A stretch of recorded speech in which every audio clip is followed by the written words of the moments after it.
তিনি ছিলেন এই জামানার ওমরে ফারুক, যার কথা মনে হলে ফেটে যায় বুক।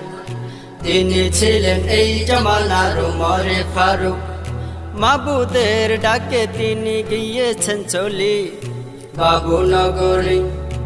আল্লামা জুনায়েদ বাবুনগরী, আল্লামা জুনায়েদ বাবুনগরী। দিনের পথের বীর শ্রেষ্ঠ নায়ক, আল হাদিসের কনিষ্ঠ শায়ক। দিনের পথের বীর শ্রেষ্ঠ নায়ক, আল হাদিসের কনিষ্ঠ শায়ক। হাজারো আলেম শেখ তলাবাতারি বাবুনগরী। আল্লামা জুনায়েদ বাবুনগরী, আল্লামা জুনায়েদ বাবুনগরী। জালিমের